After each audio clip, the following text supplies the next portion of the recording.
Oh, bakit mag-isa ka lang dito sa garden? Naboboard ka na ba sa party? Hindi.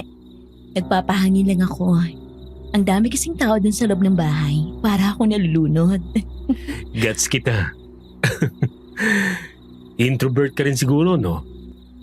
Hindi naman. Mas tama sigurong sabihin na ambivert ako. I see. Ikaw si Marife, di ba?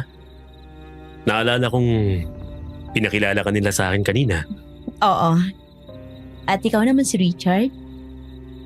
Magkaano-ano pala ka ng birthday celebrant? May common friend lang. Di naman talaga kami close nung celebrant. Kinaladkad lang ako ng kaibigan ko dito eh. Siyempre, sino ba naman tayo para tumanggi sa kainan? I agree. Masamang tanggihan ng grasya. Alam mo, mas maganda ka pala kapag tumatawa at umingiti.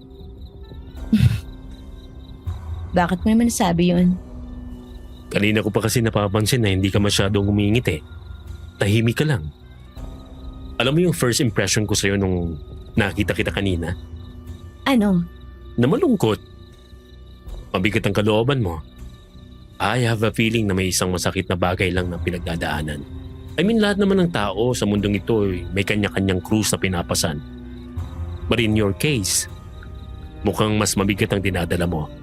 Manghuhula ka ba? Hindi naman. Magaling lang siguro akong makiramdam. Pero tama ka naman.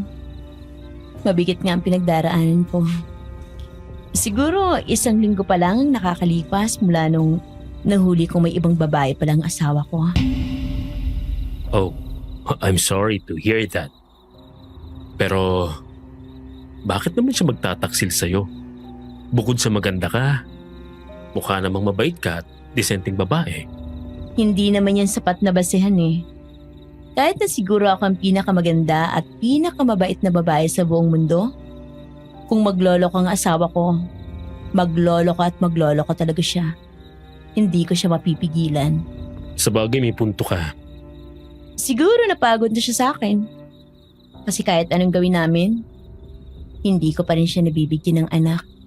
Hindi pa rin sapat na rason yan para magloko siya. Alam ko. Pero hindi ko rin siya magawang sisihin.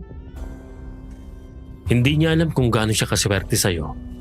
Ang isang espesyal na babaeng kagaya mo, hindi dapat sinasaktan. Salamat. Kung ahayaan mo ko, gusto kong iparamdam sa'yo kung paano mahalin ang totoo. Gusto kong gawin sa'yo mga bagay na dapat ginagawa ng asawa mo sa'yo. Marife, hayaan mo kung mahalin ka. Aswang Radio, ang radyo ng mga aswang! Unang eksena pa lang mapapasana all ka na agad. Teka, horror story yung usapan ah. Bakit ganun? Isang napakagandang araw sa lahat ng listeners natin dito sa Aswang Radio, pero sure akong mas maganda pa ako sa araw. At sure ako na mag-aagli kayo. Naks, ang yabang. Ito si DJ Rosana at excited na ako maghatid sa inyo ng isang storya na sure akong kikilabutan kayo. Simulan na natin ang ating kwento. Aswang Radio. Aswang Radio. Aswang Radio.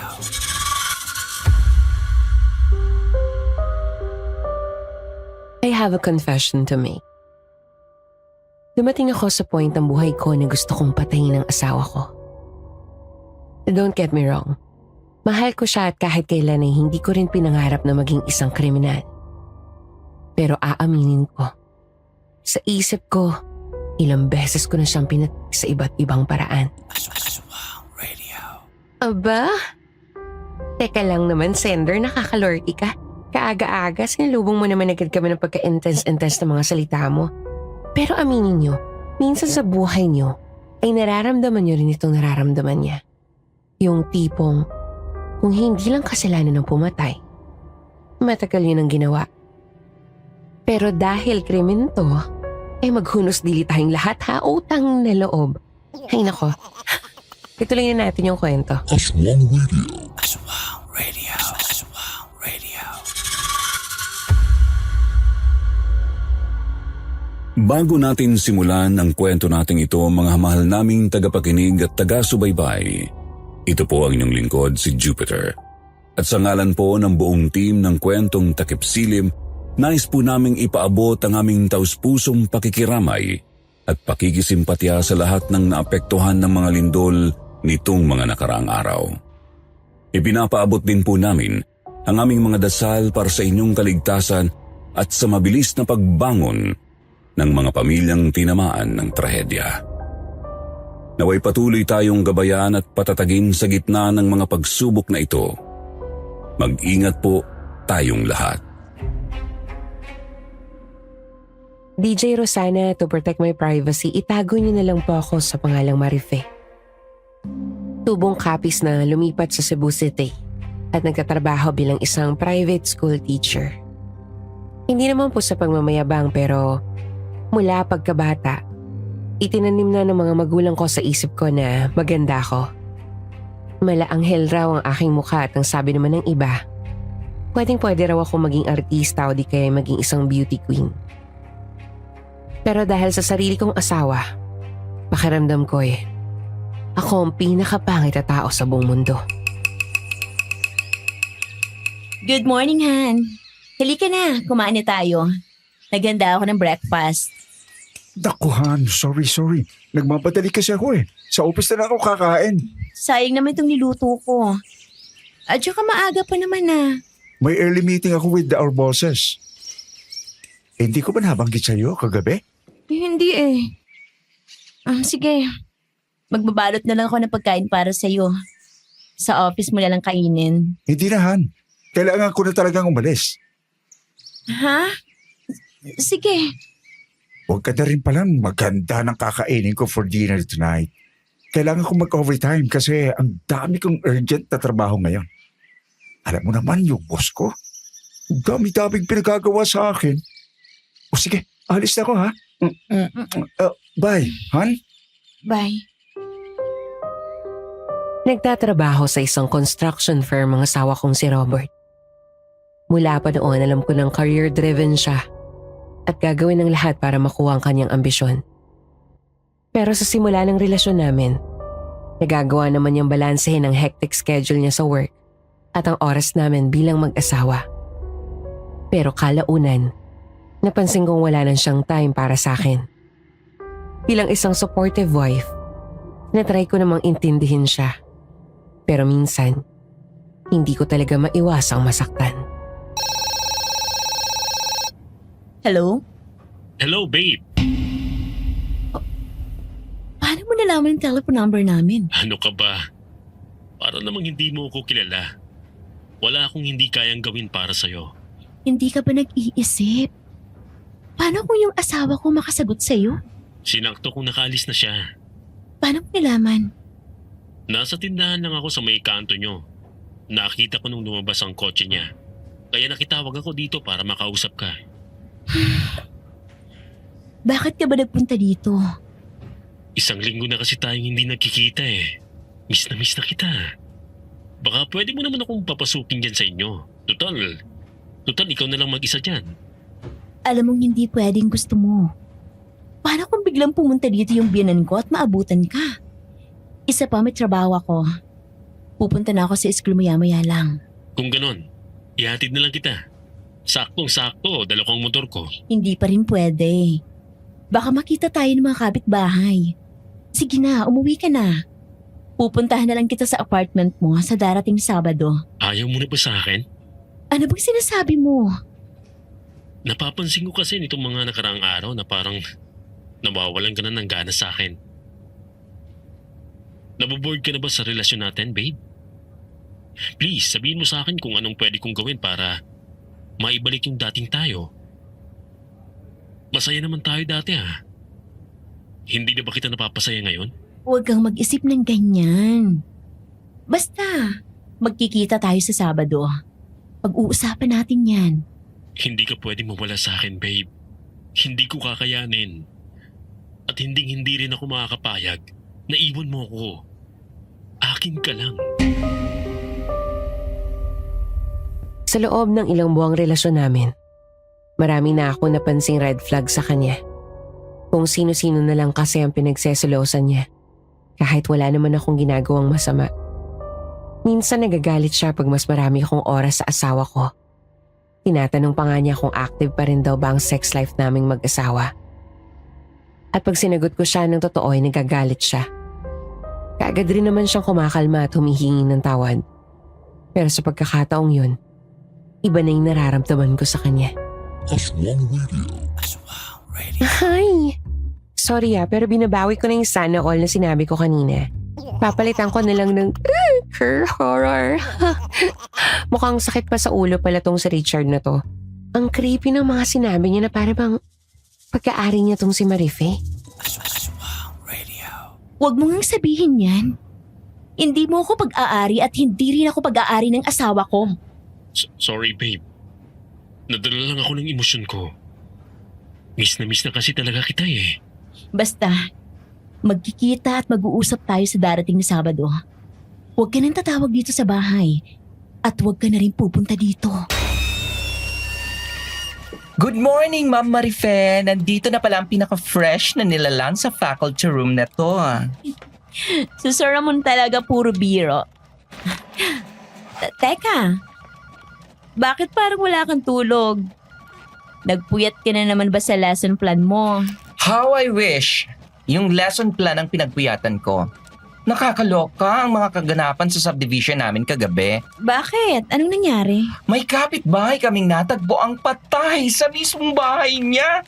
Diyos ko, nakakaloka. Wakwak ang katawan ng bangkay. Labas pati bituka. Ano? Sino naman kayang may gawa nun?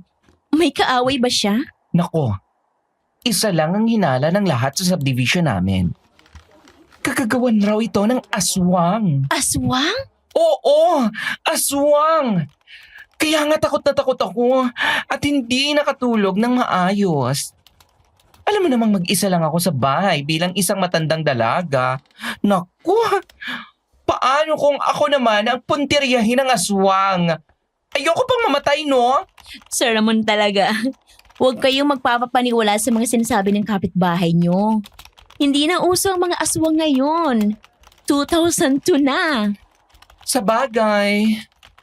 Pero, paano naman natin may explain yung nangyari sa kapitbahay namin? Baka naging biktima ng adik. Alam nyo naman po makakayang gawin ng mga taong lulong sa pinagbabawal na gamot. May point ka naman dyan. Nako, tama na nga sa kwentong aswangan. Malapit ng Valentine's Day. Anong plano ninyo ng asawa mo? Hindi ko alam eh. Alam niyo naman ang sitwasyon namin. Oo nga pala. Ay naku, nakakalungkot naman. Dati-rate, Miss Tula kayong perfect couple. Hindi ko in-expect na magkakaganito kayo. Kung kaya ko lang talaga siyang bigyan ng anak eh. Saktong-sakto. May naikwento yung kapitbahay ko na may kakilala raw siyang isang magaling na albularyo at manghihilot. Baka matulungan ka noon sa problema mo. Ginawa ko na po ang lahat para magkaanak. Sinubukan ko na ang lahat ng pwedeng subukan. Kaya siguro, umabot na rin ako ngayon sa point na pagod na ako. Kung bibiyayaan kami ng Diyos ng anak, magiging masaya ako. Pero kung hindi talaga, tatanggapin ko na lang. Aswang Radio. Isang mahigpit na yakap po para sa lahat ng mga gustong magkaanak pero hindi pa rin nabibiyaan. Alam ko pong hindi madali ang bagay na to and I admire your strength and courage. At kasama niyo po ako sa pagdarasal hanggang sa dinginan ng Diyos ang inyong mga panalangin. Aswang Radio. Nandito ka na pala. Anong oras na? Kumain ka na ba? Yes, son. Kumain ako. Pasensya na kung ngayon lang ako nakauwi. Grabe ang dami namin ginagawang trabaho. Mag-aalas 12 na. Ilang oras na lang ang itutulog mo. Tapos maaga ka na naman papasok sa trabaho bukas. Baka magkasakit ka niya na. Huwag kang masyadong magpapakasubsob sa trabaho. Kailangan ko lang talaga itong gawin, Han. Ayan mo. Pag nakuha ko na ang inaasam-asam kong promotion, mas makakapag-relax na ako ng konti. Aanin mo ang promotion kung bugbog sarado ka naman sa trabaho. Lalo rin ako natagalan kasi napahinto ako kanina sa may kanto. Alam mo yung bakanting lote doon na sobrang dilim? Nabutan ko kasi na may maraming tao doon at may mga pulis pa. Bakit? May natagpo ang bangkay. Isang tindero ng balot. Grabe Han. Bukas ang dibdib at tiyan ng lalaki. Dilat ang mga mata at halos walang natira sa labang loob nito. Oh, Diyos ko. Sinong hayop naman ang gumawa nun? Ang sabi ng mga tao, aswang raw. Dito mga nakaraang araw, marami na raw sa kanila ang nakapansin na parang may kumagalang aswang dito sa lugar natin. May narinig daw silang lumilipad na malaking ibon sa bubong nila. Tsaka marami na pala mga natagpo ang patay na aso't pusa nitong mga nakaraang araw. Pero sa pagkakataong ito, tao na talaga ang biniktima ng aswang. Sigurado pa sila dyan? At saka, may naniniwala pa pala talaga sa mga aswang sa panahon ngayon. Siguro. Alam mo naman ang ibang tao masyadong malilikot ang imahinasyon. Malay natin, isang kriminal talaga ang may gawa nun. Sino pa nga ba? Imposible ang sinasabi nilang kagagawan nyo ng aswang. Ay nako, mabuti pa matulog na tayo. Nandito po pala kayo, Ma. Mabuti naman po at napadalaw kayo. Ay oo, gusto ko kayong kumustahin ang anak ko. Nasa trabaho po si Robert, Ma. Abay alas 5 na, hindi pa rin siya nakakauwi. Busy po kasi sila ngayon sa trabaho dahil marami silang project. At saka, marami rin pinapagawa ang boss niya sa kanya. Alam niyo naman pong gustong ma-promote ni Robert. Abay kailangan pa rin niyang balanse ng oras niya. Lalo kayong hindi magkakaanak niyan kung halos wala na siyang oras para sa inyong dalawa. Ma, ginawa na po namin ang lahat ng makakaya namin para magkaanak. O ano, susuko na lang kayo. Hindi kayo pwedeng mawala ng pag-asa, Marife. May iba nga dyan ilang taon na ang hindi nagtatagumpay pero nagkaroon ng milagro at biniyayaan pa rin ng anak. May tamang panahon sa lahat ng bagay kaya huwag kayong susuko. Hindi ko alam kung paano ko sasabihin sa biyanan ko na oo, gustong gusto ko pa rin magkaanak. Sa likod ng isip ko, maasa pa rin ako na bibiyayaan kami ng anak. Pero ayoko nang sumubok ulit. Dahil sa bawat pagkakataong hindi kami nagtatagumpay, nadudurog ang puso ko. Napakiramdam ko'y wala akong kwentang asawa. Dahil hindi ko mabigyan ng anak si Robert. Kaya ngayon naghahanap na lang siya ng ibang babae. Hindi naman po sa sumusuko kami. Ang akin lang po... Kakausapin ko ang anak ko mamaya. Dito na rin ako matutulog. Hindi pwedeng palagi na lang kayong ganito. Abay talagang hindi ako magkakaapo sa lagay na to. Yung mga pinsan ni Robert, may mga anak na. Yung anak ko na lang ang wala. Ihahanda ko lang po yung tutulugan niyo, Ma. Hindi na lang ako nakipag-argumento pa sa biyanan ko. Baka may masabi pa akong mali at masaktan ko siya nang hindi sinasadya. Alam ko pa naman na siya ang kakampihan ng asawa ko dahil mama's boy to. Aswang Radio. Aswang Radio. Ano nga ba yung opinion niyo tungkol sa mga mama's boy na may asawa na? Please comment down sa comment section below para malaman natin kung ano yung perspective niyo about this. Kasi kung ako yung tatanungin niyo, dapat mas priority talaga na lalaki yung kanyang asawa. Hindi ko naman sinasabi na i-disrespect o ibaliwala na nila yung kanilang ina kasi magulang pa rin nila yon. But your own family comes first talaga. Kasal ka na eh. Kaya dapat alam mo kung saan ka ba talaga dapat mag-focus. Isa pa, kuhang-kuha nitong nanay ni Robert yung gigil ko ah. Kung maka-pressure, kala mo naman nabibili lang sa sari-sari store yung bata. Ano? Madali lang i-add to cart tapos i-check out mo lang for payment. Ay nako, ang sarap kurutin ng nail cutter nitong biyanan mo, Marife ah. Well, charot lang. Aswang Radio. Aswang Radio. Aswang Radio.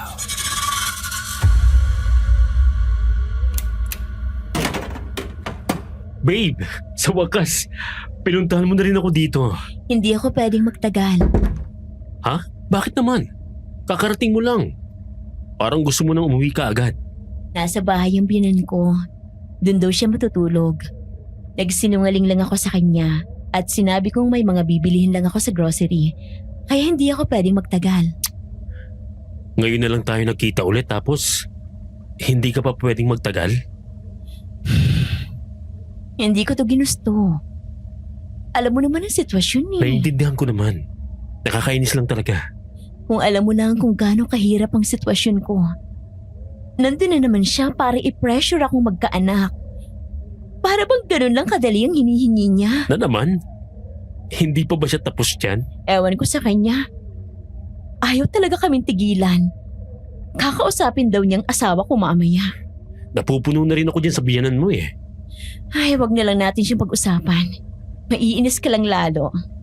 Anyway, nagpunta lang talaga ako dito para kausapin ka kahit sandali. Kasi kung ano-ano na naman ang iniisip mo eh. Masisisi mo ba ako? Alam ko naman na wala akong kalaban-laban sa Robert na yun. Siyempre, asawa mo yun eh. Eh ako, sino lang ba ako? Kabit mo lang naman ako.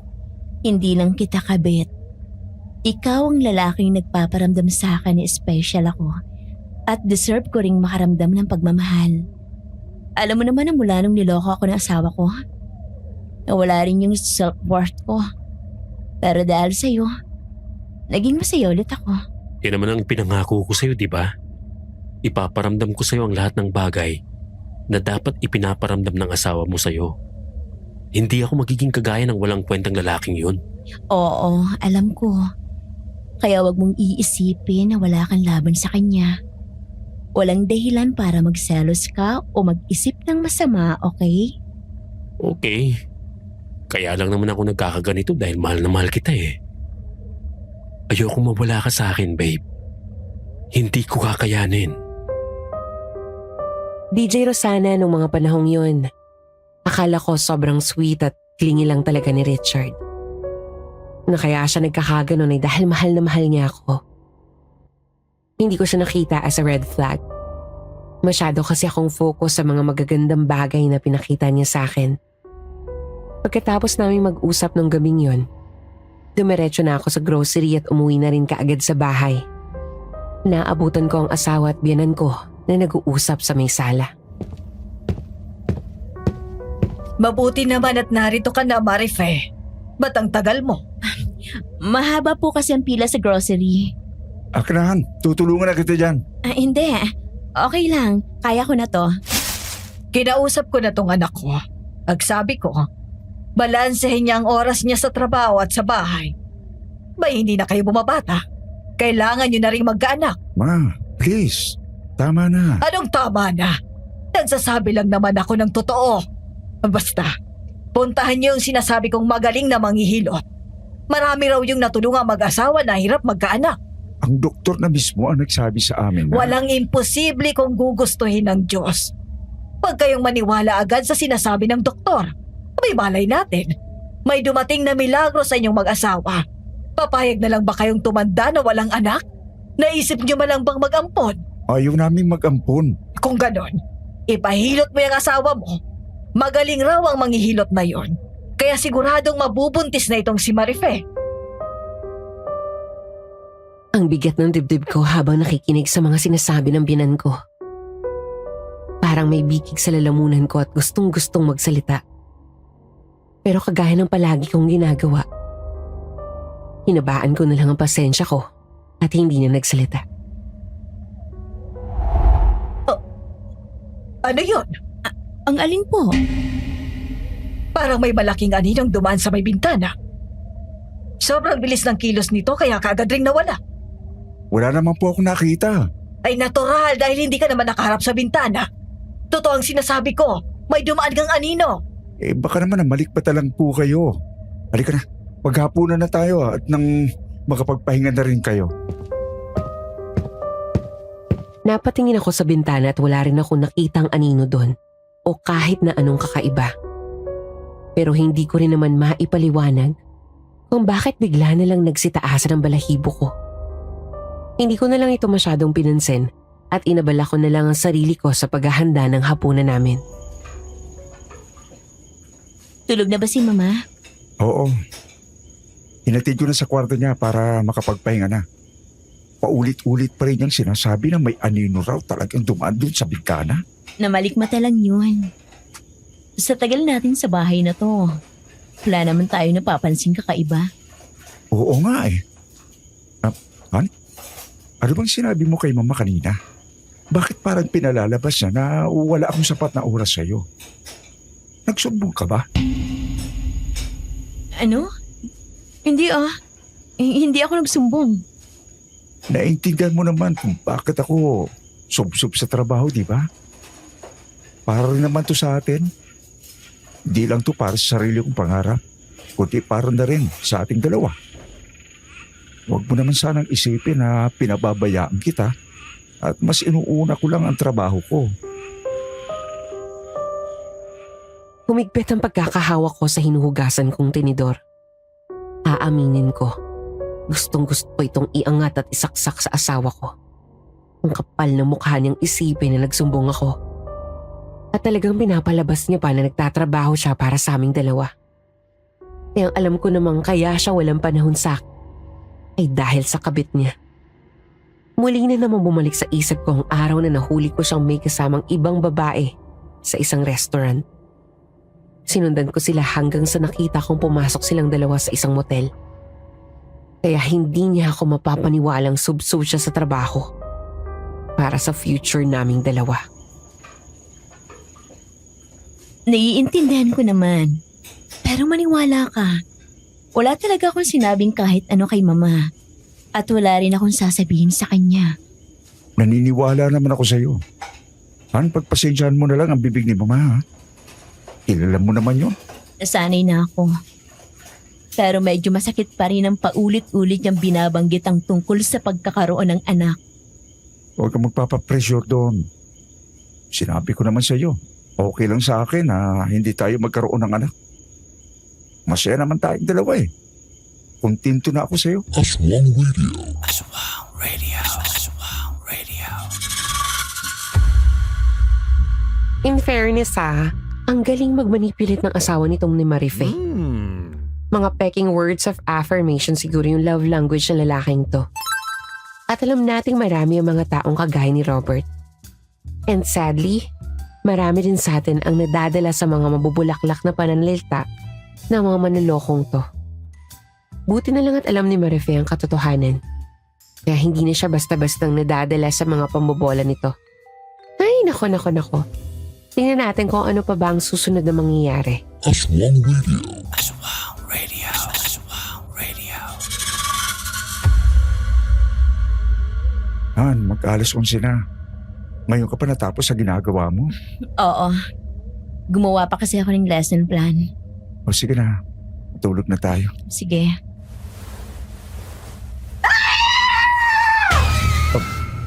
Si mama, bakit siya sumigaw? Halika, puntahan natin. Mabilis kaming bumaba at pumunta sa kwarto ng biyanan ko. Pero wala na ito doon. Kaya naman mas lalo kaming kinabahan. Hanggang sa napansin kong bukas ang back door sa may kusina. Kaagad kaming pumunta doon para i-check kung nandoon siya. Oh, Diyos ko! Mama!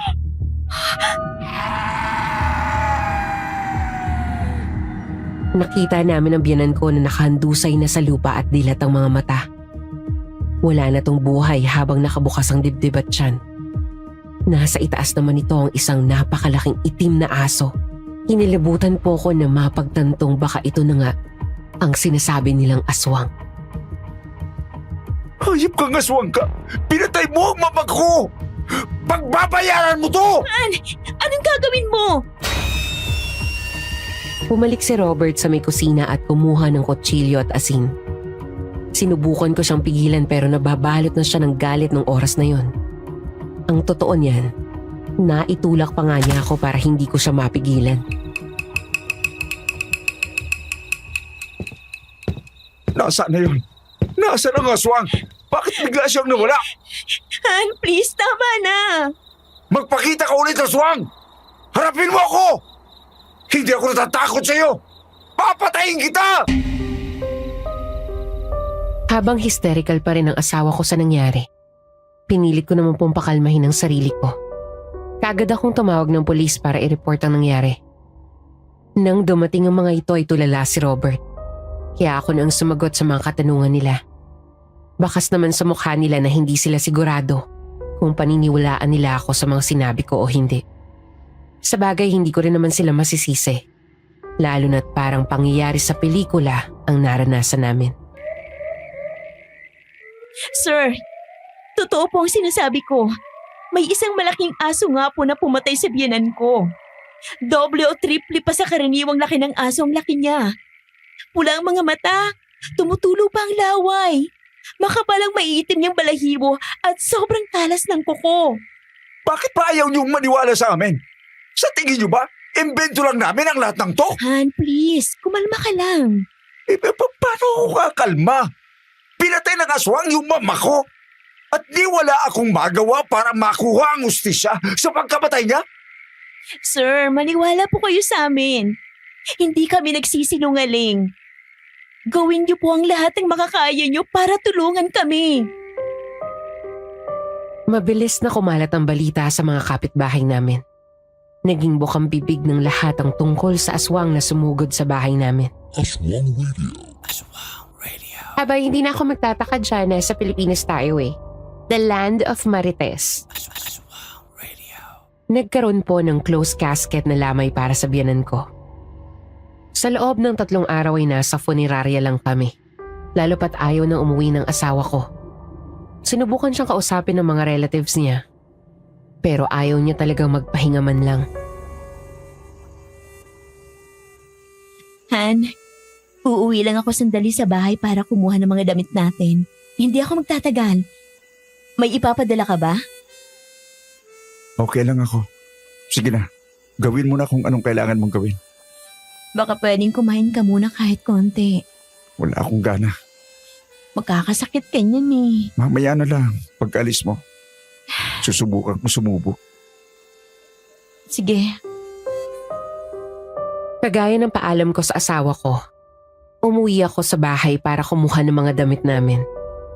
Nasa kwarto po ako noon at nag-aayos ng mga gamit. Pero natigilan ako nang marinig kong may ingay sa sala. sino yun? Bumangon ang kaba sa dibdib ko at biglang pumasok sa isip ko ang aswang na pumatay sa biyanan ko. Hindi kaya bumalik to sa bahay namin para mambiktima na naman? Nagsisi ako kung bakit umuwi pa ako ng mag-isa. Paano kung ako naman ang papatay nito? Pero tinapangan ko ang aking sarili. Huminga ako ng malalim at dahan-dahang binuksan ang pinto.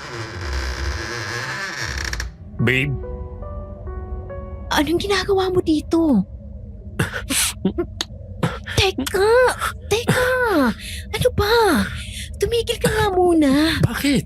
May problema ba? Bakit ka nandito? Alam mo namang hindi ka pwedeng pumunta dito. Bakit naman hindi? Alam kong ikaw lang ang nandito ngayon sa bahay nyo. Ayaw umuwi ng asawa mo, diba? Paano mo nalaman? Huwag mong sabihin nagpunta ka rin sa burol. Sorry, gusto ko lang namang makita ka eh. Miss na kita. Hindi mo ba nakikita ang sitwasyon namin? Namatayan kami. Bakit? Huwag mong sabihin pinagluluksaan mo ang pagkamatay ng biyanan mo. Hindi naman yun naging mabuti sa'yo ah. Asungot pa ngayon sa pagkikita nating dalawa eh. Ano? Seryoso ka ba? Sandali lang ako dito. At alam kong limitado lang ang oras natin. Kaya pwede bang huwag na tayong mag-away? Niyakap niya ako ng sobrang higpit at dahan-dahang hinalikan ako sa labi. Sa umpisa ay sinubukan ko siyang pigilan, pero sa huli hinayaan ko na siya. May kakaiba kasi sa mga yakap at haplos niya na para bang nawawala ang lahat ng mga inaalala ko sa buhay. Ilang saglit lang ay nakahiga na kami sa kama. Habang hindi pa rin pinuputol ang aming paghahalikan. Pero may napansin akong kakaiba sa kanya nung gabing yun. Sobrang agresibo ng kilos at para bang hindi siya mapakali. Okay ka lang ba? Oo. Okay lang ako. Namiss lang talaga kita. At sobrang saya ko ngayon na magkasama tayo. Hinawakan niya ang kanang daliri ko at hinalikan ang aking hinliliit habang nakatitig sa akin. Bigla pong tumaas ang balahibo ko nang mapansin ang kakaibang dilim sa kanyang mga mata. Laking gulat ko nang bigla niyang kinagat ang hiniliit ko. Aray! Sorry, babe. DJ Rosana, mas lalo po akong pinangilabutan sa sunod niyang ginawa. Bigla niya pong isinubo ang sugatan kong hinliliit at sinipsip ang dugo mula doon. Hindi ako makapag-react agad, pero nung narealize ko kung anong ginagawa niya, ay mabilis kong binawi mula sa kanyang daliri ko. Kaso nahirapan ako dahil hindi niya agad ako binitawan. Ano ba? Sorry, babe. Umalis ka na dito. Bilisan mo. Pero babe, hindi pa tayo tapos. Mali itong ginagawa natin eh. Pinaglalamayan ngayon ng biyanan ko at nagluluksa ang asawa ko. Pero Please, iwan mo muna ako. mas mahal mo pa rin talagang asawa mo. Mas mahalaga pa rin siya sa'yo. Tama nga ako. Kahit anong gawin ko, wala akong kalaban-laban sa kanya. Sarili mo lang ba talagang iisipin mo? Alam mo, bahala ka na nga sa buhay mo. Bahala ka na kung anong gusto mong isipin. Ako lang ang nagmahal sa'yo ng ganito katindi.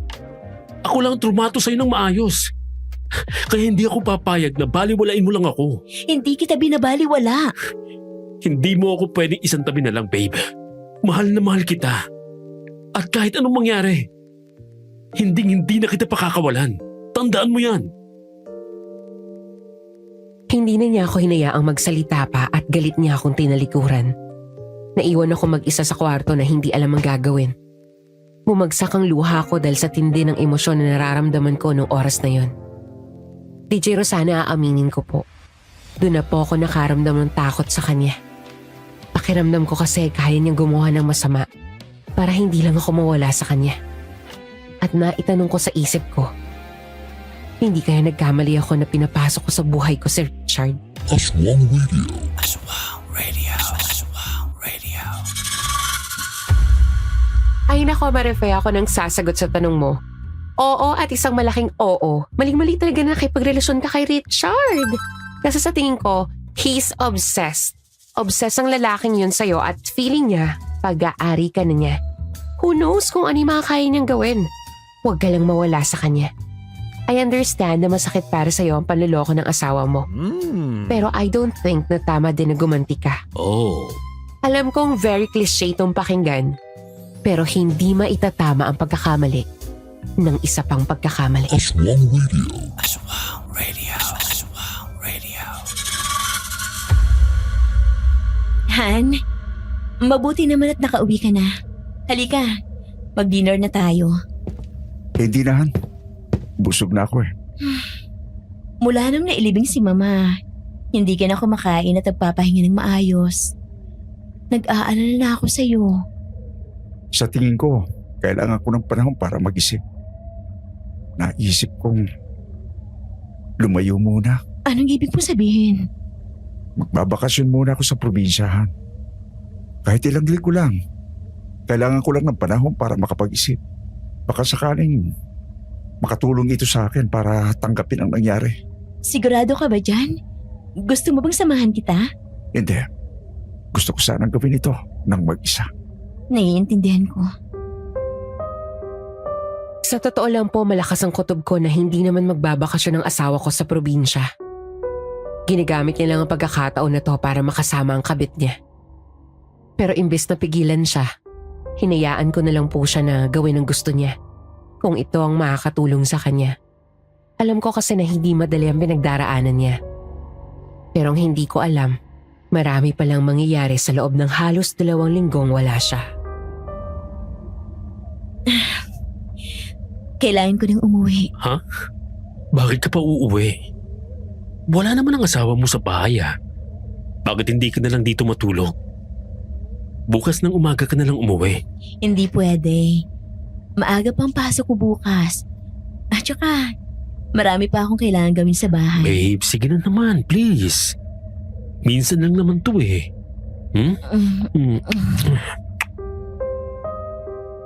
Hinalikan niya ako at hinaplos ang katawan ko. Kagaya ng dati. Wala na naman ako nagawa kundi ang pagbigyan siya. Aswang Radio. Nako, slow clap talaga para sa mga marurupok na kagaya mo, sender. Ano ba meron dun sa mga halik ng Richard na yan at parang nahi-hypnotize ka. Please, kailangan ko na talagang umuwi. Pinagbigyan na kita ngayon, di ba? Bakit parang napipilitan ka? Ayaw mo na ba sa akin? Hindi naman sa ganun. Ang sa akin lang, Isipin mo na lang. Nagpapakasaya ngayon ang asawa mo. Kapiling ang babae niya. Tapos ikaw, hahayaan mo lang ang sarili mong maging miserable? Dahil sa mga sinabi niya ay muling nanumbalik sa puso kong galit at lungkot. Kaya ako na mismo ang humablot kay Richard at walang pagdadalawang isip na inangkin ko ang labi niya. Halata naman natuwa siya sa ginawa ko at tinugunan naman niya agad ang kapusukan ko. Mahal na mahal kita, babe. Sabihin mo, mahal mo rin ako. mahal kita. Lakasan mo. Mahal na mahal rin kita. Sinabi ko naman sa'yo, di ba? Akin ka lang. Oh, ano pang ginagawa niyo dito sa corridor? Narinig niyo naman ang bell, di ba? Go back to your classroom. Aba, ngayon lang ako nakakita ng strict ng guro pero napaka-fresh. Sermon talaga, oh. Anong fresh ang pinagsasasabi niyo? Pansin na pansin ko ang kakaibang glow sa mukha mo nitong mga nakaraang araw. Iba ang aura mo. Talaga ba? Salamat, ah. Pero parang hindi ko napapansin ang sinasabi niyo. Marife, may gusto ka bang sabihin sa akin? Ha? Wala naman po. Promise! Hindi kita huhusgahan. Hindi ko po kayo maintindihan. Didiretsahin na kita, okay? Nakita kita nung isang araw sa mall. May kasama kang lalaki. Mukhang mas bata ng konti sa'yo. Moreno, matipuno ang pangangatawan at parang modelo ang kagwapuhan. Sweet na sweet kayo sa isa't isa. Nagkakamali po kayo ng iniisip. Hindi na ako magpapaka-ipokrita. Kung ako ang nasa posisyon mo, for sure na mahuhulog din ang loob ko sa ganun kagwapong lalaki. Isa pa, hindi rin kita masisisi kung nagagawa mo ang mga bagay na to. Para naman nating alam ang tungkol sa panloloko ng asawa mo. Pero Marife, alam mong mali ito. Sir Ramon, huwag niyo po sanang sabihin to kahit kanino. Huwag ka mag-alala. Wala akong planong ipagsabi ito sa kahit na sino. Hindi ako ganyang klaseng tao. Pero please, gawin mo ang tama. Diyos ko, day. Para na kitang anak. At masakit para sa akin na makita kang gumagawa ng mali. Dahil sa sakit na nararamdaman mo. Alalang-alala po ako nung nalaman ni Sir Ramon ang tungkol sa pagtataksil ko. Dahil dito ay kinausap ko si Richard at sinabi ko sa kanyang iwasan na muna naming lumabas para walang makakita sa amin. Coincidence lang naman ang nangyari, ah. Ang layo ng mall na yun sa atin. Kaya hindi rin talaga natin in-expect na may makakakita sa atin na kakilala mo. Yun na nga eh. Ang layo na nga natin na may nakakita pa. Ibig sabihin nun, hindi talaga tayo pwedeng maging kampante. Kaya para safe, wag na muna tayong lumabas ng magkasama. Dito na lang tayo sa apartment. Nakakasawa na kasi ang pakiramdam na itinatago ako eh. Akala ko ba malinaw sa'yo ang setup natin? Pareho nating alam na mali itong ginagawa natin. Kaya kung ipagpapatuloy natin to, kailangan natin itong gawin ng patago. Bakit kasi naging magkaibigan pa kayo nung pakialamerong yun? Kung makapagsalita naman ang Ramon na yun, akala mo kung sino siya. Perpekto ba siya? Concerned lang yung tao sa akin. Kaya pwede ba? Huwag mong masamain ang sinabi niya. Nag-aalala lang siya para sa akin dahil itinuturing niya na akong parang anak. Hindi siya sumagot pero napansin ko pa rin ang inis sa mukha niya. Pagkatapos naming mag-usap ay nagpaalam na ako sa kanya para umuwi. Pinigilan niya na naman ako pero nagmatigas ulit ako. Kakalabas ko lang ng apartment niya nang may isang babae ang biglang lumapit sa akin. Maputla siya at halos butot balat na ang katawan. Bakas ang takot sa kanyang mukha at sobrang lamig ng kamay niyang nakahawak sa balikat. Lumayo ka sa kanya. Anong ibig mo sabihin? Layuan mo si Richard sa lalong madaling panahon. Bakit? Hindi mo pa siya lubusang kilala. Hindi mo pa alam kung anong pwede niyang gawin. Sino ka ba? Magtiwala ka lang sa akin. Hiwalayan mo na siya kung ayaw mong magsisi sa uli. Hindi po nawala sa isip ko ang sinabi ng babaeng yun. May parte ng isip ko ang nagsasabing hindi ko naman siya kilala. Kaya bakit ko siya paniniwalaan? Pero hindi ko rin maiwasang isipin na paano kung nagsasabi siya ng totoo. Dito ko mas naisip na hindi ko pa talaga lubusang kilala si Richard. Ano po? Sige na, Marife. Baka pwedeng sa inyo na muna ako makituloy. Natatakot talaga ako mag-isa sa bahay. Para kasing may nagmamasid talaga sa akin eh. Sino naman po magmamasid sa inyo? Ano naman kaya ang intensyon ng taong yun? Hindi tao, kundi masamang nilalang. Halimaw! Ano? Gabi-gabi kong naririnig na parang may isang malaking ibon na lumilipad sa taas ng bubong ko. Tapos nung isang gabi, may nakita ako malaking aso sa likod ng bahay ko. At alam kong hindi yun ordinaryong aso. Aswang? Mismo! Kagaya ng pumatay sa biyanan mo. Kaya please, nakikiusap ako sa iyo. Patirahin mo muna ako sa inyo. Promise! Hindi ako magiging pabigat. Hindi ko naman po iniisip na magiging pabigat kayo. Pansamantala lang naman eh. Gusto ko lang na may kasama ako. Naawa naman po ako kay Sir Ramon kaya pumayag na ako sa pakiusap niya. Isa pa, medyo hindi rin naman ako komportable na mag-isa lang ako sa bahay habang wala ang asawa ko. Kaya naisip kong mabuti na rin yun. At least may makakasama ako sa bahay. Pero hindi ko inaasahan na ang pagtulong ko pala sa kanya ang siyang magdadala ng panibago na namang bangungot sa buhay ko.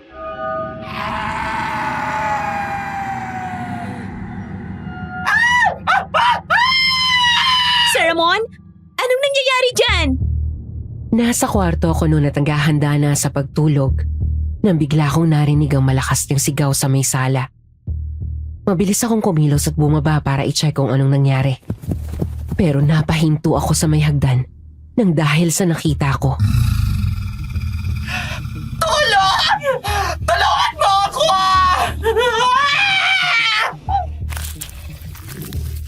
Nakita ko na naman ang napakalaking itim na aso na may kulay pulang mga mata. Pero sa pagkakataong yun, ay nasa loob na talaga ito ng bahay namin. Hindi ko alam kung paano ito nakapasok. Gayong sarado na ang lahat ng pinto. Naistatwa ako sa kinatatayuan ko. At walang nagawa habang nilalapan ng aswang si Sir Ramon. Gutom na gutom ang aswang at nakita ko kung paano nito binuksan ang tiyan ni Sir Ramon. At kinain ang mga lamang loob nito. Dahil dito ay hindi ko na napigilan ang sarili kong masuka sa aking nakita.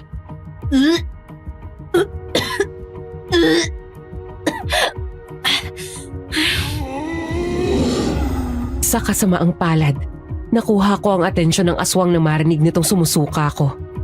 Lumingon ito sa akin at dahan-dahang naglakad palapit sa direksyon ko. Wag!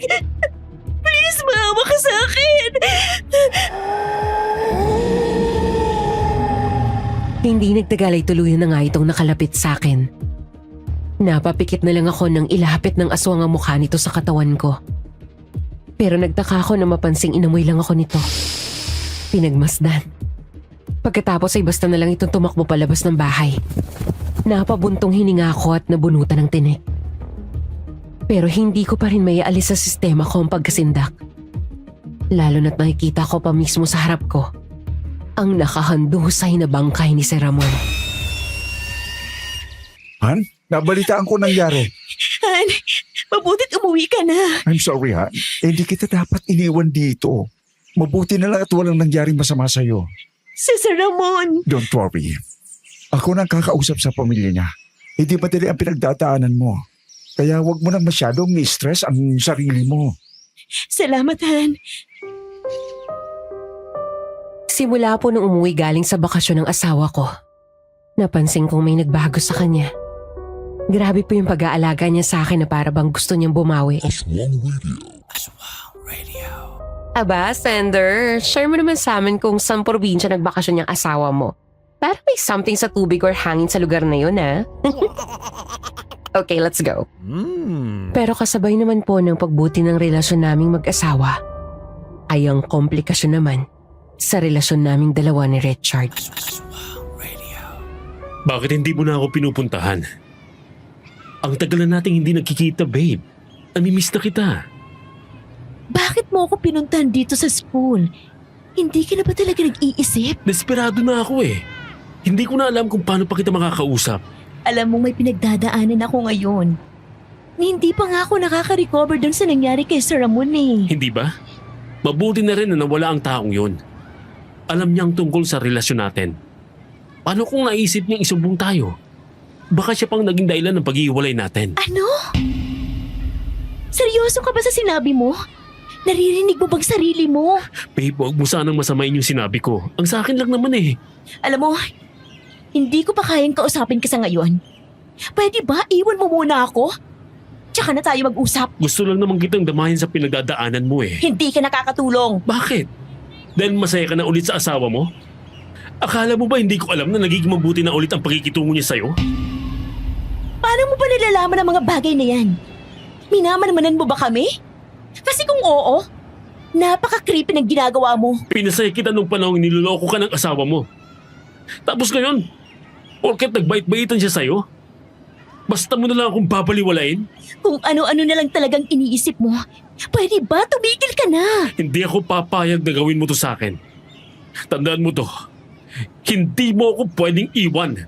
Hindi ko hahayaang bumalik ka sa lalaking nanakit sa'yo. Ito ang Aswang Radio. Ang radyo ng mga aswang.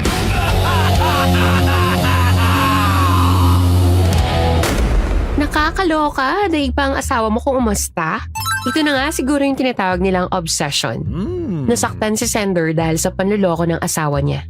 Pero dahil sa kagustuhan niyang maghigante, heto't para pala siyang naghukay ng sarili niyang libingan dahil sa pakikipagrelasyon niya kay Richard. Aswang Radio. Aswang Radio. Aswang Radio. Ano yung gusto mo sabihin sa akin, Han? Kinakabahan naman ako sa iyo. Matagal na panahon ko na rin itong itinago sa'yo. Pero hindi na talaga kaya ng konsensya ko. Gusto ko lang malaman mo na tinapos ko ng kaibangan ko at handa na akong itama ang pagkakamali ko. Gusto kong bumawi sa'yo. Diretsuhin mo nga ako. Pinapakaba mo naman ako eh. Han? Nakipagrelasyon ako sa ibang babae. Nagpadala ako sa kalungkutan ko dahil hindi tayo magkaanak. Alam kong hindi ito valid reason. At alam ko rin na napakalaking kasalanan nito at maaaring iwan mo ako dahil dito. Pero ang bigat kasi ng dibdib ko eh. Ayokong ilihim pa to sa'yo. Nung nawala si Mama, na-realize ko na napakaikli ng buhay. At ayokong palagi na lang tayong ganito. Gusto ko sana ng panibagong simula para sa ating dalawa.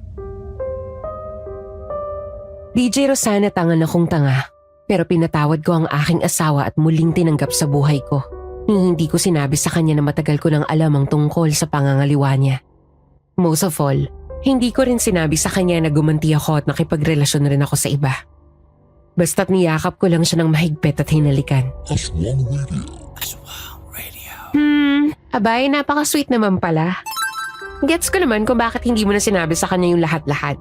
Siguro sa sobrang saya mo, ayaw mo na gawing komplikado pa yung mga bagay. Pero there's a reason kung bakit lagi nilang sinasabi sa atin na honesty is the best policy and the truth will set you free. Kaya alam mo, Marife, masama talaga ang pakiramdam ko sa hindi mo pagsasabi ng totoo sa kanya. Lalo pat mapanganib na tao ang karelasyon mo. Babe, finally. Pinuntahan mo na rin ako. Ang tagal kong naghintay sa'yo. Hindi ako magtatagal.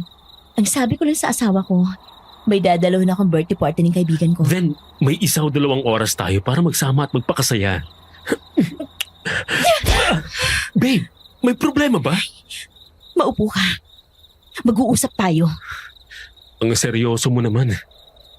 Kinakabahan ako sa'yo. May mahalaga akong sasabihin sa'yo. At alam kong hindi ka matutuwa dito. Pero gusto kong malaman mo na hindi ko intensyong saktan ka. At malaking pasasalamat ko sa'yo dahil sa mga ginawa mo para sa akin. Hindi kita makakalimutan. Nakikipaghiwalay ka ba sa akin? Nag-confess ang asawa ko sa akin. Sinabi niya ang tungkol sa pagtataksil niya. Pero tinapos niya na ang relasyon nila ng babaeng yon. Gusto rin niyang bumawi sa akin at magsimulang muli. At pumayag ka naman? Asawa ko pa rin siya. Kasal kami. Nanumpa kami sa harap ng Diyos. Kaya kailangan gawin ko rin ang lahat to save our marriage. At least, kung hindi talaga nag-work, masasabi kong hindi ako nagkulang na ipaglaban siya. Bakit ang tanga-tanga mo pagdating sa lalaking yon? Naniwala ka talaga sa mga pambobola niya? Sa tingin mo ba, totoong nakipaghiwalay na talaga yun sa babae niya? Kung totoo man, gaano ka kasiguradong hindi niya na to uulitin? Walang kasiguraduhan sa buhay. Minsan, kailangan lang talaga nating sumugal. At ito ang isang bagay na handa akong isugal ang sarili ko. Dahil mahal kong asawa ko. At gaya ng sinabi ko, I will do everything to protect our marriage. So ganun na lang yun? Pagkatapos kitang pasayahin, iiwan mo lang ako para sa manloloko mong asawa? Ginamit mo lang ba talaga ako? Hindi totoo yan. I'm sorry babe, pero hindi ko maibibigay sa'yo ang gusto mo. Hindi kita kayang pakawalan. Ano? Mahal na mahal kita. Alam mo yan. At alam mo rin na hindi ko kaya mawala ka sa akin. Ikamamatay ko. Huwag ka ngang magsalita ng ganyan. Marami ka pang ibang babaeng makikilala. Mahanap mo rin ang tamang tao para sa'yo. Nahanap ko na at ikaw yun. Ikaw lang ang para sa akin. Kaya hindi na kita pakakawalan pa. Kinabahan ako nang makita ko ang kakaibang dilim sa kanyang muka. Bigla siyang lumapit sa akin at niyakap ako ng sobrang higpit. Sinubukan kong kumawala mula sa yakap niya. Pero hindi ko magawa dahil di hamak na mas malakas siya sa akin. Ano ba? Bitawan mo nga ako! Mula nung dumating ka sa buhay ko, pinangako ko na sa sarili kong hindi na kita pakakawalan pa. Gagawin kong lahat para pasahin ka. At tanggalin ang lahat ng sakit na nararamdaman mo. Kaya pasensya na. Hindi ako magpapaubaya sa asawa mo. Akin ka, Marife. Akin ka lang. Hindi mo ba naiintindihan ang sinabi ko? Gusto ko nang tapusin ang relasyon natin. Ikaw lang bang magdidesisyon sa bagay na to? Relasyon nating dalawa to. Kaya tayong dalawa rin ang magdidesisyon. At hindi ako pumapayag sa gusto mo. Tapos na tayo. Tapos na tayo. Huwag ka nang magpapakita sa akin, okay? Oras na lumabas ka. Pagsisisihan mo ang desisyon mong to. Pinagbabantaan mo ba ako? Hindi kayo magiging masaya ng asawa mo. Sa kabila ng pagbabanta niya, ay lumabas pa rin ako ng apartment niya at iniwan siya. Tumaas ang balahibo ko na maalala ang mga sinabi niya. Dito ko na-realize ang pagkakamali ko. Bukod sa mali na naghiganti ako, hindi ko rin kinilatis muna si Richard bago ka siya pinapasok sa buhay ko. At huli na ang lahat para pagsisihan ko ang desisyon ko. Ano kamuhan? Parang may sumusunod sa'yo kanina habang pauwi ka? Actually, hindi lang kanina habang pauwi ako. Kahit sa trabaho, parang may nagmamasid sa bawat kilos ko. Hindi ko rin ma-explain. Pero ilang araw ko na rin itong napapansin. Naisip ko nga, hindi kaya nababaliw na ako dahil sa dami kong trabaho? Hindi. Sa tingin ko, may dahilan kung bakit ka may napapansin ganyan. Bakit? May nararamdaman ka rin bang nagmamasid o sumusunod sa'yo? Oo. Kung gano'n, mukhang kailangan na natin itong solusyonan. Alamin natin kung sino ang sumusunod sa atin. Hindi natin alam kung ano ang pakay ng taong ito sa atin. Kumilos na tayo bago pa may mangyaring masama. Isang araw, kusang lumapit sa akin ang kasagutan sa mga tanong ko. Pinuntahan ako ng misteryosang babae sa eskwelahan dahil gusto niya akong kausapin. Ito ang babaeng nagbabala sa akin tungkol kay Richard. DJ Rosana, mas lalo po akong kinilabutan sa mga nalaman ko nung araw na yon. Alam kong hindi madaling paniwalaan ang mga sinabi ko. Pero nagsasabi ako ng totoo. Wala akong rason para magsinungaling sa'yo. Sorry, hindi ko talaga kayang paniwalaan ang mga narinig ko. I mean, alam ko may kakaiba talaga kay Richard. Naisip ko nga na obsessed siya sa akin at may tendency na gumawa siya ng masama paggalit. Pero, aswang, parang hindi ko ma-imagine na isa siyang halimaw. Yun ay dahil magaling siyang magtago ng pagkatao niya. Maski ako, nagawa niya rin akong lokohin noon. Pinaniwala niya ako na isa siyang perpektong lalaki na kaya kong pasayahin. Kaya naman kahit ayaw ng mga magulang ko sa kanya, mas pinili ko pa rin mahalin siya. Hanggang sa unti-unti kong napansin na may kakaiba sa kanya. Anong kakaiba? Madalas siyang lumalabas ng bahay paggabi, ng palihim. Madaling araw na siyang umuwi. Naririnig ko rin ang usap-usapan ng mga kapitbahay namin tungkol sa mga alaga nilang hayop na natagpo ang patay. Sunod-sunod rin ang balita tungkol sa mga bangkay na wakwak ang katawan sa lugar namin.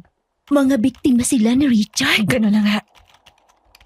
May kapitbahay kaming nakita siya na naging isang malaking aso na may pulang mga mata. Malaking aso? Hindi kaya siya ang pumatay sa biyanan ko? Posible. Biglang bumalik sa alaala ko ang gabi na nasaksihan namin kung paano pinatay ng isang aswang ang biyanan ko. Bigla ko ring naalala na galit dito sa Richard dahil nakaistorbo ito sa pagkikita namin. Alam rin ni Richard na pinipilit ako ng biyanan ko na magbuntis. Hindi malayong ito nga ang pumatay sa biyanan ko.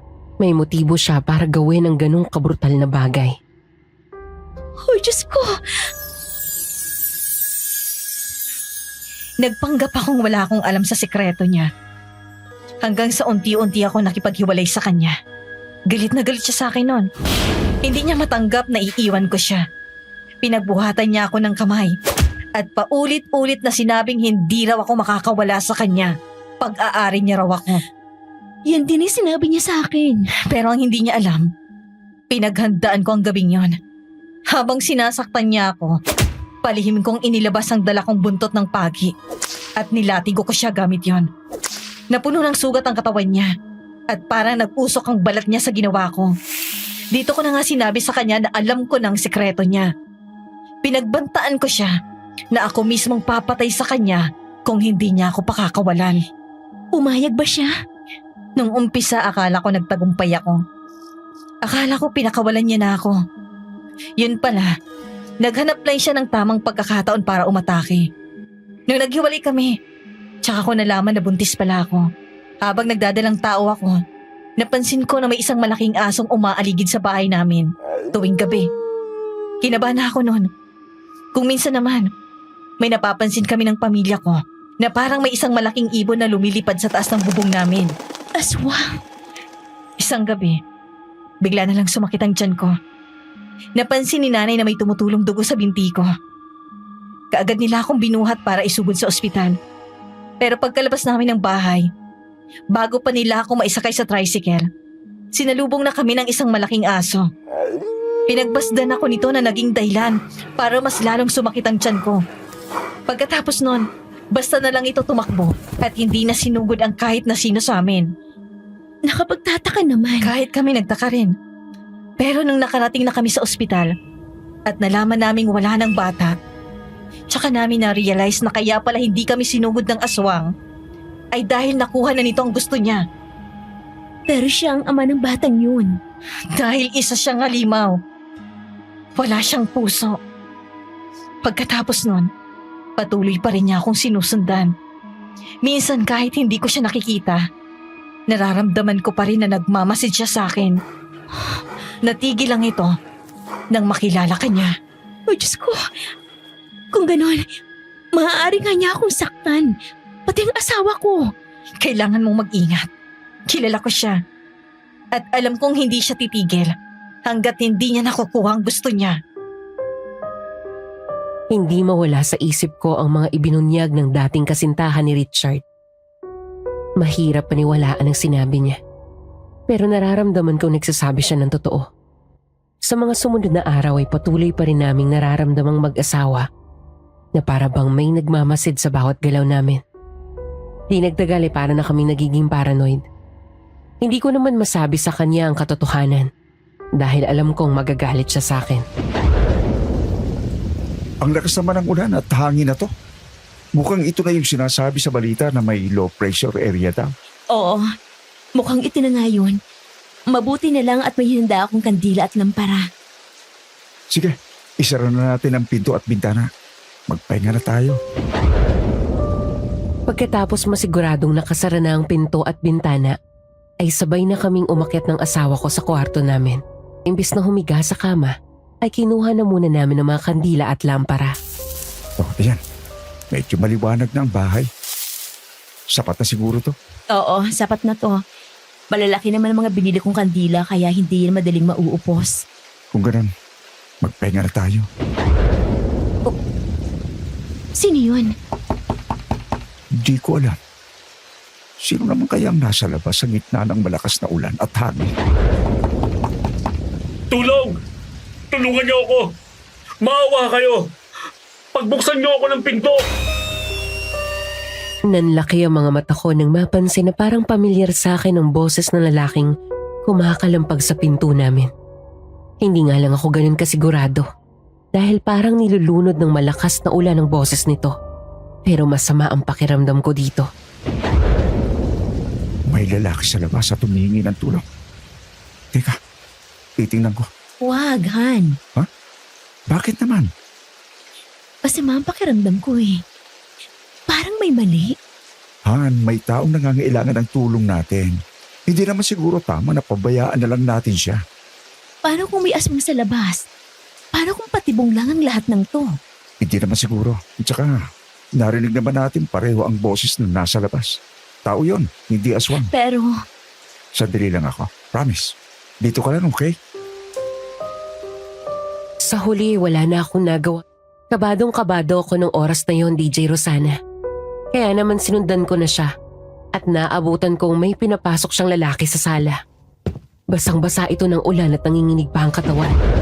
Ano ba kasi ang ginagawa mo sa labas? Alam mo namang masama ang panahon. Pauwi na dapat ako kaso may nakasalubong akong aswang.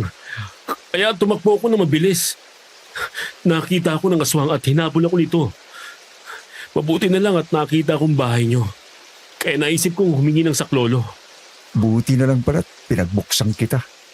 Ito nga pala ang asawa kong si Marife. Han? Ito si... teka, ano nga ulit pangalan mo? Richard. Ako si Richard. Oo tama, Richard. Dito ko na magpalipas ng gabi at delikado sa labas.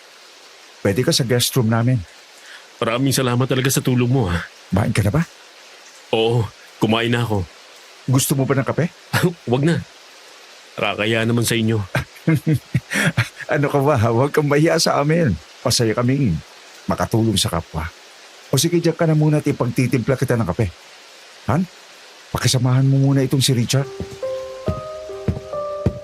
Wala akong nagawa nang tuluyang pumunta ang asawa ko sa sala para magtimpla ng kape. Naiwan ako doon kasama ni Richard. Hindi pa rin ako makagalaw sa takot ng oras na yon habang nakatingin sa kanya. Di pa rin kasi ako makapaniwala na nasa loob na siya ng bahay namin. At alam kong anumang oras ay may gagawin na siyang masama. anong ginagawa mo dito? Narinig mo naman sinabi ko kanina, di ba? Kailangan ko ng tulong. Maglolokohan pa ba tayo? Alam nating pareho na pinilano mo ang lahat ng to. Kilala mo na nga ako, babe. Huwag mo nga akong tawagin yan. Baka marinig ka ng asawa ko. Eh ano ngayon? Ikinakahiya mo na ba ako?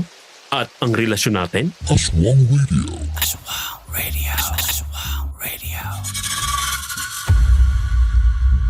Diyos ko, nasa-stress ako sa eksenang to. Bulgara na ba ito ng sekreto? Totoo nga ba ang sinasabi nila na walang sikreto na maitatago mo habang buhay? In short, walang forever. Pero ano nga kaya ang mangyayari sa mag-asawa? Ngayong nakapasok na mismo sa bahay nila ang aswang na kabit ni Marife. Naku, kung minsan talaga ay napapahamak tayo ng dahil sa kagustuhan nating makatulong. Aswang Radio. Aswang Radio. Aswang Radio.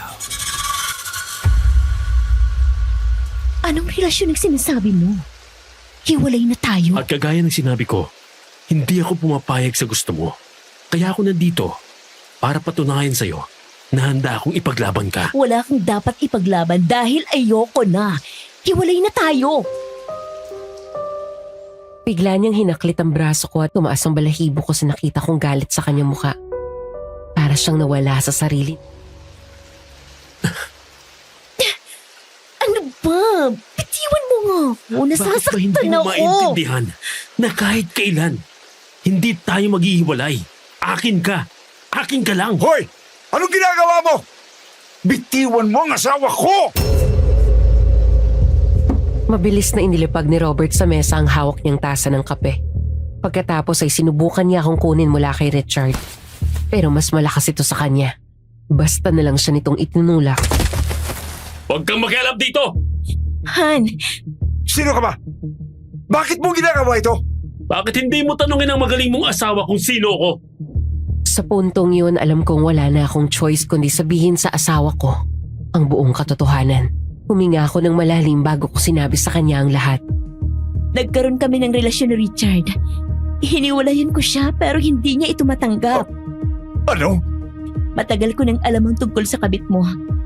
At dahil sa sobrang galit at lungkot ko, hindi ko napigilan ng sarili kong gumanti. Kaya nakipagrelasyon din ako sa ibang lalaki. At si Richard ngayon. Huwag mong sabihin magagalit ka sa asawa mo. Ang kapal naman ang mukha mo kung ganun. Ikaw lang ba ang may karapatang magloko? Aswang Radio. Aswang Radio. Aswang Radio. Sa bagay, may point naman sa Richard dito. Wala nga namang karapatang magalit itong si Robert dahil nagloko rin siya. Ang hirap talaga pag pareho kayong nagloko, no? Gaya nga ng sinabi ko kanina, kahit cliché, pero hindi talaga maitatama ng isang pagkakamali ang isa pang pagkakamali. Mas lalong magiging complicated ang sitwasyon nyo, katulad na nangyayari sa kanila. Aswang Radio. Aswang Radio. Aswang Radio. Nakikiusap ako sa iyo, tigilan mo na kami. Sinusubukan naming ayusin ang marriage namin. Oo, pareho kami nagkamali. Pero gusto naming itama ang mga pagkakamali namin. Kaya please, tumigil ka na. Hindi. Hindi ko yan magagawa. Dahil alam kong hindi ka sasaya sa piling niya. Hindi mo ba nakikita? Gusto ko lang naman pasayahin ka. At ako lang ang makakapagpasaya sa'yo. Hindi ang asawa mo o kahit na sinong lalaki. Nababaliw ka na! Tumayo si Robert at galit na sinugod si Richard. Nagsuntukan silang dalawa sa harapan ko. Ayaw magpaawat at walang gustong magpatalo. Papatayin kita! Hayop ka! Ikaw ang papatayin ko! Tama na! Tumigil na kayo! Tama na! Mamatay ka! Tumigil na kayo! Di hamak na mas malakas si Richard sa asawa ko. Kaya di nagtagal bumagsak na si Robert sa sahig at pinaibabawan ni Richard habang pinapaulanan ng suntok.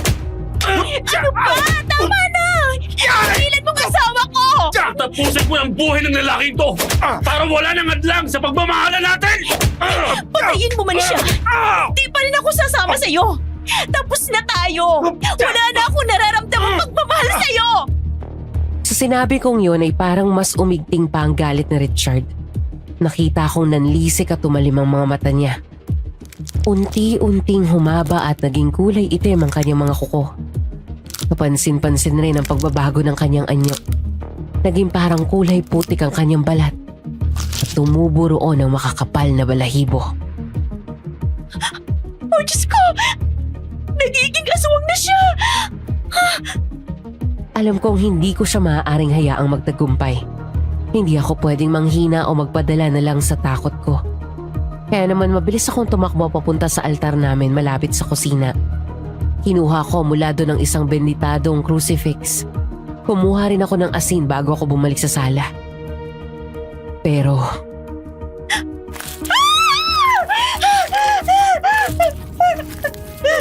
Ang asawa ko!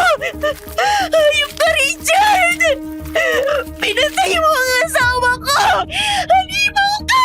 Ngayon, wala nang makakahadlang sa pagsasama natin. Akin ka na, Marife.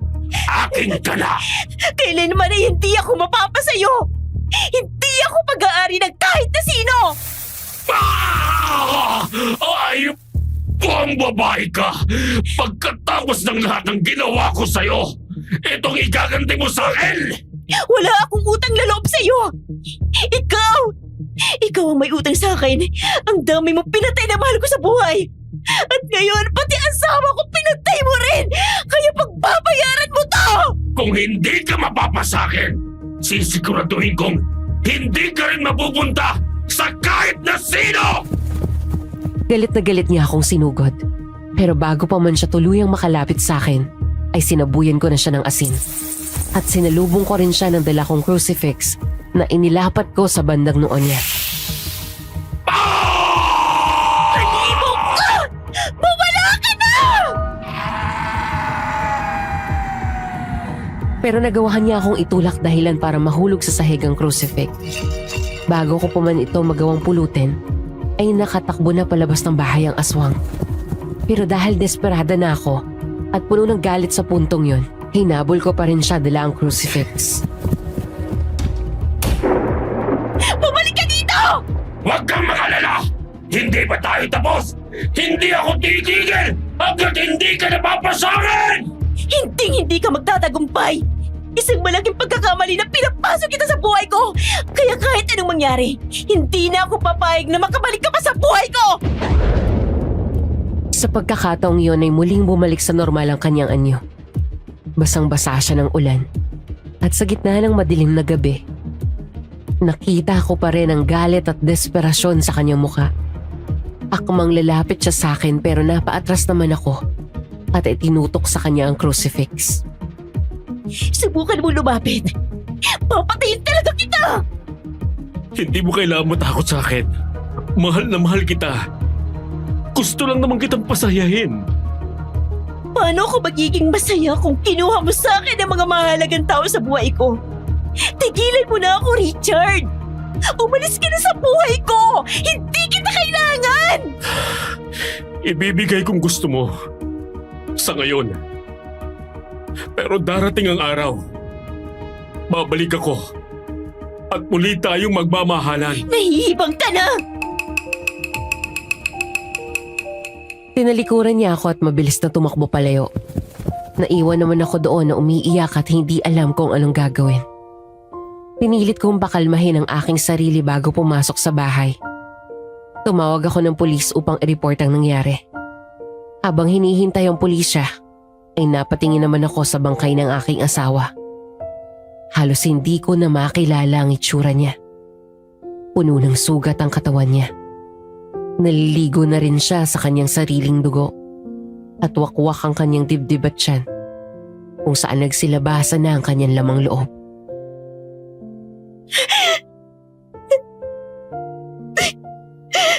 Han, patawarin mo ako.